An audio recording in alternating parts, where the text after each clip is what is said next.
Assalamualaikum warahmatullahi wabarakatuh. Bismillahirrahmanirrahim. Nahmaduka ya ghafuru ya syakuru. Masalli wa sallim barik ala sayyidina maulana Muhammadin wa ala alihi wa sahbihi asma'in nama ba'du. Ini cerita ya, sebenarnya saya di sini tuh lama sekali sama Profesor Zaini. Saya mau curhat tentang seni memaknai Quran. Ada ulama yang cari aman. Jadi kalau nafsir Yasin, Alif Lam Mim ya wallahu a'lam. Dan itu bagus karena ya siapa yang nggak tahu kalau wallahu a'lam. Ada yang nekat itu nebak-nebak, A itu apa, lam itu apa, mim itu apa. Ini ya tepak-tepakan, bisa dianggap klenik, bisa dianggap dukun. Tapi dari sekian tafsir itu saya cenderung ngikuti teori umum bahwa andaikan Anda orang Indonesia, kalau mau menjelaskan anak-anak, ini saya beri penjelasan A sampai Z. ABCD gitu. Jadi memaklumatkan bahwa kita akan mengkaji itu secara tuntas. Mungkin dalam kultur kita, wis tak terangno A sampai Z. Wis tak delok mulai rambut sampai sikil. Sudah saya lihat mulai rambut sampai kaki. Nah, jadi itu ibaraton anil idhah bikulil wuduh. Jadi itu dianggap penjelasan yang begitu detail. Sehingga Alif Lam Mim itu ya dianggap kayak pokoknya Quran ini menjelaskan ABCD. Itu mukhatabnya, itu pasti paham maksudnya demikian. Terus kedua menyangkut apakah yang dingendikakan Allah, yang difirmankan Allah itu mewakili atau kuliah. Kuliah itu mewakili totalitas. Misalnya begini, kalau kita nikah sama perempuan, misalnya namanya Sri gitu. Bisa saja punya adik namanya Dwi, atau punya mbak namanya Dwi. Lama-lama kadang misalnya kita nyesal sebagai manusia. Kok cantik adiknya itu, atau cantik mbaknya itu. Kemudian Islam melarang wa antasma'u binal ukhtaini. Kamu tidak boleh menikahi dua bersaudara secara langsung. Tapi itu pun kalau kamu anggap sebagai panduan hukum itu bahaya. Karena melahirkan pertanyaan, gimana kalau ponakan dan buliknya? Jadi kita nikahi istri, buliknya masih cantik, terus kita nikahi juga, boleh enggak? Sebab itu zaman Rasulullah SAW ketika baca ayat wa antasma'u binal ukhtain, zaman itu Nabi menambahkan, juga kamu enggak boleh nikahi perempuan plus buliknya. Sehingga wa antasma'u binal ukhtain itu dianggap ibaratun an hurmatil jam'i bainal mahromen, itu dianggap pelarangan menikahi dua perempuan yang ada unsur apa? Mahram. Lalu pertanyaannya, kenapa Allah hanya menyebut dua saudara? Karena yang potensi masih sama-sama cantik ini dua saudara. Jadi Allah tidak perlu melarang wa antasma'u bainal mar'ati wa jaddatiha. Karena kalau itu kan orang-orang agak-agak waras kan kira-kira gitu, masa tertarik cucunya karena umur 17 juga tertarik mbahnya yang 80 tahun, kira-kira ndak usah dilarang juga nggak kepikiran kan gitu. Tapi kalau saudara kan kepikiran. Makanya banyak kalau mbaknya mati, wong Jawa itu ngeduni, mbaknya meninggal terus nikah adiknya. Kadang adiknya meninggal juga nikah adiknya lagi. Itu kalau orang tuanya masih nekat bisa habis anaknya. Saya pernah punya teman tuh mbaknya dinikahi mati, nikahi lagi adiknya mati. Lu adik ketiga mau dinikahkan lagi. Saya tantang itu habis anak kamu kalau gitu. Nah, sehingga kita yang nekuni fikih itu tahu wa antasma'u binal ukhtain itu bukan harus ukhtain. Dan makanya terus ulama mengingatkan bahayanya berpegangan Quran enggak didampingi ulama, karena nanti akan bilang yang diharamkan Quran itu al-jam'u binal ukhtain, hanya mengumpulkan dua saudara. Berarti sama bulik bude boleh, sama mbah boleh, itu bahaya sekali. Karena memang zaman itu Nabi hanya menambahkan wala binal mar'ati wa ammatiha, wala binal mar'ati wa kholatiha, juga enggak boleh menikahi perempuan plus bulik baik dari bapak maupun bulik dari apa? Ibu. Nabi zaman itu tidak menambahkan walai binal mar'ati wa jaddatiha karena dikira itu normalnya orang pasti tidak kepikiran nikah perempuan plus mbahnya karena umurnya pasti terpaut jauh. Kemudian ada lagi misteri tafsir yang pasti ulama itu beda. Misalnya begini. Dalam cerita-cerita karomatul aulia dan kita yang nekuni ilmu itu kita percaya lah. Soal yang nggak percaya ya monggo, ini karena tidak tek Quran dan hadis. Ketika seorang Nabi Muhammad SAW di alam arwah, karena di hadis Mi'raj Nabi juga sering ketemu para nabi, di antaranya ketemu Nabi Musa, ketemu beberapa nabi. Itu hadisnya sahih bahwa Nabi sering ketemu para nabi di alam arwah. Dan ini punya efek di kitab tafsir nanti. Ada ayat tentang pertemuan Nabi Muhammad SAW dengan Nabi Musa. Singkat cerita di kitab-kitab wali diterangkan Suatu saat Nabi itu dikomplain oleh Nabi Musa karena beliau ngendikan ulama umati keambia Bani Israel. Kualitas ulama umatku itu sama dengan kualitas nabinya Bani Israel. Ini kan memancing sentimen. Kata Nabi Musa, benar saja masa saya Nabi kok disejajari ulama gitu. Disejajari ketua direktur tadi, direktur studi Quran kan nggak terima. Masa saya Nabi setara dengan LC MUI kan nggak terima. Dan itu menurut saya bagus Nabi Musa nggak terima itu. Saya sendiri juga nggak terima gitu. Akhirnya buktinya apa? Dalam cerita wali itu dipanggillah Imam Ghazali. Di cerita wali itu. Kata Imam Ghazali, nama kamu siapa? Ana Muhammad bin Muhammad Al-Ghazali At-Tusi Asy-Syafi'i. Jawabnya panjang sekali. Ana Muhammad bin Muhammad Al-Ghazali At-Tusi Asy-Syafi'i. Terus Nabi Musa, loh saya tanya nama kamu cerita bapakmu, mbahmu, madhabmu, daerah kamu. Terus kepanjangan, tanya nama kok ngomongnya panjang. Kata Nabi Musa, kata Imam Ghazali, Anda juga gitu di depan Allah yang hanya tanya wa ma tilka biyaminika ya Musa. Anda jawabnya kepanjangan qala hiya asaya atawakkau 'alaiha wa husyubiya ala ghanami wal yafiha ma'aribu ukhra. Padahal Allah hanya tanya yang dibawa kamu oleh tangan kanan itu apa Musa? Ini tongkat saya Gusti, tak pakai gini, tak pakai gini, tak pakai gini. Masih ada dan lain-lain wal ya ma'aribu ukhra dan masih banyak kepentingannya. Akhirnya Musa itu sadar. Ini di depan Allah yang maha tahu. Itu aja engkau beri penjelasan berlebih. Apalagi saya depan jenengan. Singkat cerita, di cerita itu Nabi Musa, iya betul. Umat kamu yang pinter-pinter. Gitu. Pokoknya dia ngakui, beliau ngakui. Tapi dalam perspektif ilmu Thariqah, tafsiran seperti itu tidak diikuti. Yang diikuti adalah, kalau kita ketemu rektor, misalnya Nyuwun Sewu, Satpam dipanggil rektor, atau dipanggil ketua badan wakaf, atau menteri dipanggil presiden, atau murid dipanggil guru, itu kan bawaannya grogi. Dan mulai dulu orang-orang bijak, saya kenangan saya dengan Kiai Haji Maimun Zubair dengan bapak saya sendiri. Orang-orang bijak kalau manggil santri atau bawahan dengan keadaan grogi itu mesti tanya yang nggak penting. Supaya groginya hilang. Iya mau nang dalan macet, gimana di jalan tadi macet? Gimana di daerah kamu musim apa? Setahu saya ulama-ulama top atau rektor atau siapa saja kalau yang bijak. Pasti nanya anak buah itu yang nggak penting dulu. Gimana lancar di perjalanan, datang jam berapa, sehat-sehat saja. Karena bawahan itu takut. Nah, ketika Nabi Musa ini takut, Allah itu ngikuti sunnahnya manusia. Kalau takut ya jangan tanya yang penting dulu. Kamu bawa apa? Ya dijawab, saya bawa tongkat Gusti. Jadi itu sebetulnya hanya ilmu psikologi. Bahwa kalau orang takut itu ya ditanya yang ringan-ringan. Lagi-lagi ini ilmu. Jadi analisis tafsir itu tidak ada selesainya. Dan semuanya butuh perangkat. Di antaranya perangkat itu adalah fitrah salimah. Makanya dikatakan Pak Rektor tadi benar bahwa orang bisa memahami Quran, kekuatan angin dengan cerita angin seperti ini. Tadi cerita Pak Suarsono Muhammad juga gitu, Warsono Muhammad, semuanya sama. Sehingga memaknai Quran itu baik dengan ilmiah maupun dengan fitrah salimah, itu akan sama-sama menelurkan makna yang sahih. Asal berlandas riwayat yang sahih. Saya punya sekian cerita tentang ulama-ulama dulu, kalau ngartikan ayat.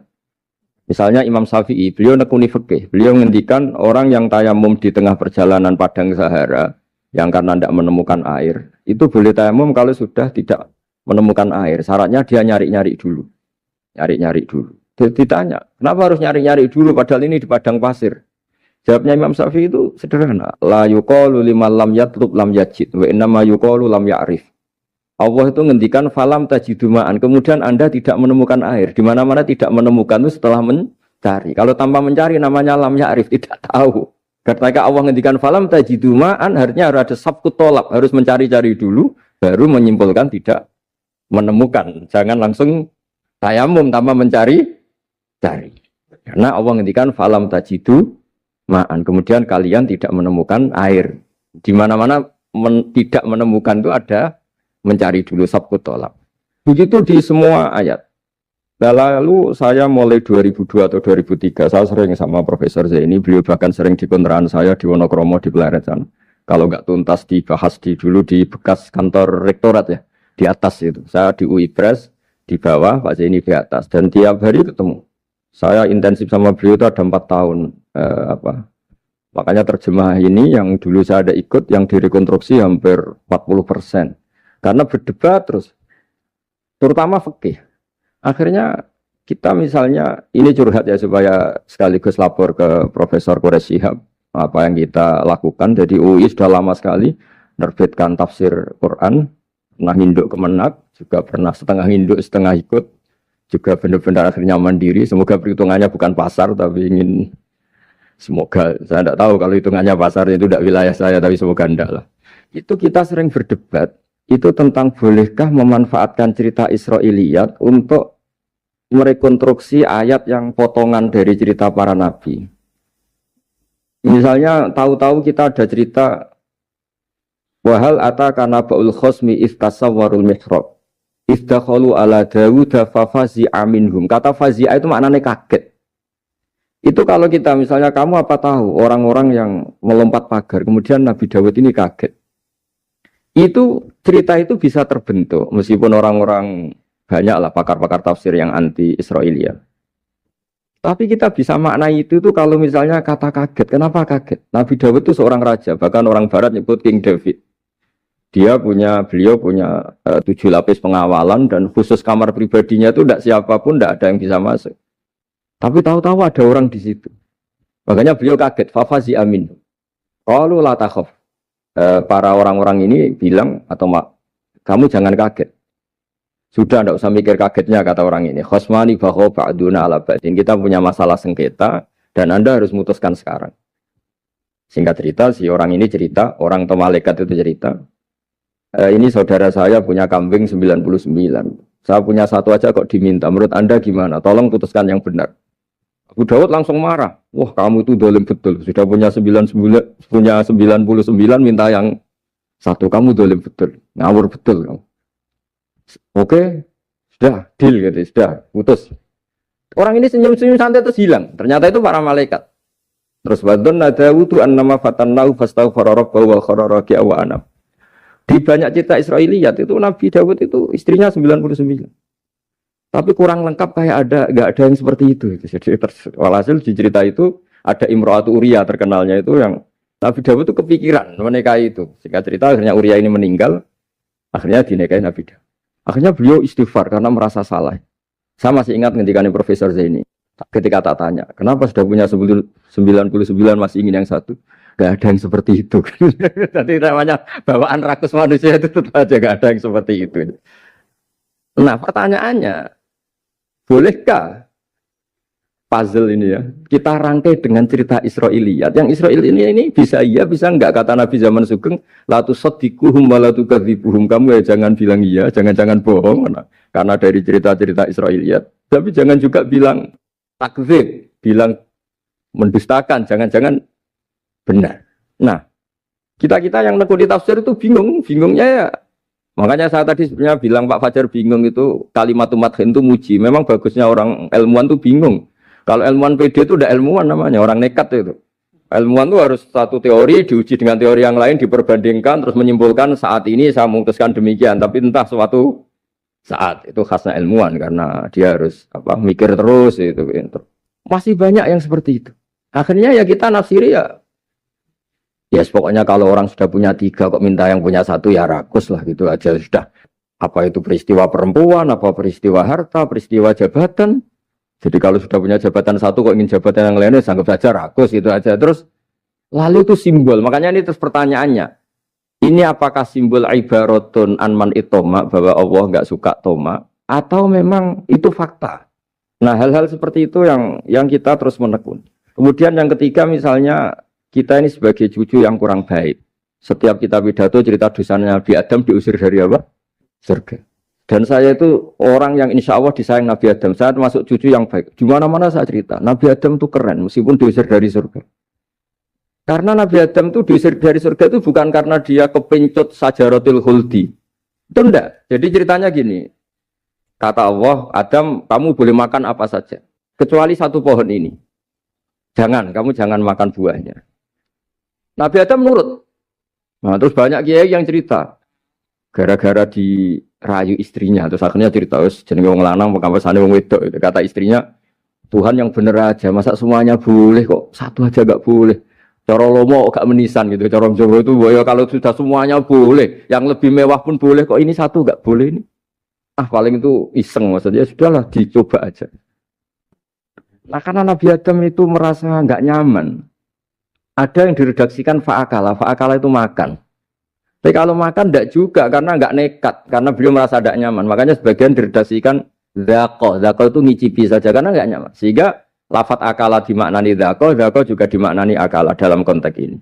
Tapi di tafsir Ibnu Katsir diterangkan, kata kuncinya itu bukan di akala atau dzaqo, tapi waqa sama huma inni lakuma laminan nasihin. Jadi Nabi Adam itu ketemu iblis, setan. Terus iblis ini bilang, wallahi demi Allah, larangan itu sudah dicabut dan sekarang Anda boleh makan itu. Apa-apalah sumpahnya iblis merayu itu. Ketika Allah tanya, ya Adam kenapa kamu makan sajaratul khuldi padahal sudah saya larang. Ini hebatnya Nabi Adam. Waqa sama huma. Wa izzatika ya Rabbi ma adzunnu ahna ahadan yaklifu bika kadiban. Wa izzatika ya Rabbi ma adzunnu anna ahadan yaklifu bika kadiban. Misalnya saat kita punya teman yang biasa bohong dengan kita. Oke, biasa bohong kita tidak percaya. Tapi kalau teman itu bilang gini, kamu dipanggil rektor. Misalnya saat santri kamu dipanggil Mbah Maimun. Bawaannya orang takut karena bawahan tadi. Itu pasti tidak ngecek lagi. Meskipun yang cerita ini orang bohong, biasa bohong. Tapi ini dipanggil rektor, dipanggil ketua badan wakaf, ketua yayasan badan wakaf. Kan pikirannya tuh, waduh, mendingan coba-coba lah daripada bawaannya tuh mesti tidak mikir langsung. Nah, ketika nama engkau disebut ya Allah. Ketika nama engkau disebut, wawahi, saya ini benar kata iblis. Saya tidak kepikiran, wa izzatika ma adzunnu anna ahadan yahlifu bika kadziban. Saya tidak pernah mengira ada seseorang atau makhluk siapapun yang ketika menyebut engkau kemudian dia bohong. Mencatut nama presiden itu buat orang fasik kan ya takut. Nyatut nama rektor buat orang nakal pun takut. Apalagi ini nyatut nama Allah. Ini Allah sudah bilang kamu boleh makan ini. Ya, barokahnya jawaban itu sumastabahu rabbuhu fataba ali wahada. Nabi Adam saat itu juga jadi al-mujtabah. Dia orang pilihan. Ya, ini saya termasuk cucu yang baik karena meneruskan cerita sampai sempurna. Jadi mohon para kiai, para balik yang cerita Nabi Adam dosa itu mohon tobatlah. Kasihan tuh mbah kita. Wah, diceritakan dosa nih. Dosa kalah beong wedok semacam-macam. Nah, itu kasihan. Bacanya harus urut. Wa aso adamu rabbahu fahuwa tapi sumajtabahu rabbuhu fataba alaihi wahda. Jadi lengkap lah, jangan cerita dosanya tok terus disimpulkan mbah kita aja dosa apalagi kita sudah salah ngambil dalil dipakai justifikasi gitu. Nah, hal-hal seperti ini tuh kita sering debat sama Pak Zaini ya, debat-debat ilmiah karena kita yang ada ayat potongan-potongan tadi itu tidak bisa merangkai kalau tanpa memanfaatkan dengan tanda kutip itu, dengan tanda kutip itu memanfaatkan kisah-kisah Israiliyah. Karena bawaannya ini panjang. Saya beri contoh lagi. Kalau bal sawatat lakum anfusukum. Misalnya Nabi siapa bawaannya Nabi Ayub, Nabi Yusuf, Nabi Yakub. Nabi Yakub itu dirayu oleh anak-anaknya. Sudahlah Yusuf itu kita ajak main. Singkat cerita walhasil karena mereka punya niat buruk, Nabi Yusuf itu dibuang di di sumur. Kemudian mereka datang waja'u abahum isya ayyabkun. Qalu ya abana inna dhahabna nastabiqu wa tarakna Yusufa inda mata'ina fa akalahu dhi'ab. Ya kita ini main, Bah. Tapi ketika di hutan, kemudian Yusuf dimakan serigala. Dan mereka pura-pura nangis. Waja'u abahum isya ayyabkun. Dia datang pura-pura nangis. Dan terus abahnya bilang, wah ini rekayasa kamu. Kalau bal sawatat lakum anfusukum amro, pasti ini rekayasa kamu. Nah, kata rekayasa di sini itu kita mikir loh, kok ujuk-ujuk Nabi Yakub bilang rekayasa itu gimana? Tapi barokahnya konstruksi cerita-cerita tadi kita tahu. Dia itu tadi gak ada kejahatan yang apa? Sempurna. Terus mereka kan latohu saubahu bidamin. Mereka itu melumuri bajunya Nabi Yusuf dengan apa? Darah, seakan-akan Nabi Yusuf itu dimakan apa? Serigala. Tapi dia lupa menyobek-nyobek baju tadi, makanya Nabi Yakub bilang, sopan nih serigala itu. Ketika mau makan baju anak saya disuruh nyopot dulu gitu. Peradabannya gitu. Nah, di sini kata sawalat itu ada konstruksi yang kita mau tidak mau pakai cerita tadi karena wong dimakan serigala kok bajunya utuh. Cek beretikanya serigala itu. Mungkin kuliah di UI. Jadi, nah kita ini nekuni itu. Jadi apa ya? Ya terus. Nah kita akan cari aman, artinya cari aman itu kalau tafsir atau terjemah berdasar Israiliyat kita nanti dimarahin orang banyak. Tapi tidak juga kita kadang-kadang mau tidak mau karena ada kata yang tersembunyi. Yang mau tidak mau utuhnya itu kalau memanfaatkan Israiliyat tadi. Nah, makanya Nabi ketika ditanya, ya Rasulullah bagaimana dengan cerita dari Bani Israel itu. Ya, Nabi ngendikan la tusaddiquhum wa la tukadzibuhum. Ya kamu jangan bilang iya, ya jangan bilang tidak. Tapi setelah kita nekuni tafsir, ya nekuni apa itu mau tidak. Yang terakhir sebagai matur kita ke Profesor Dr. Quraish Shihab, masalah fikih terutama yang mendesak.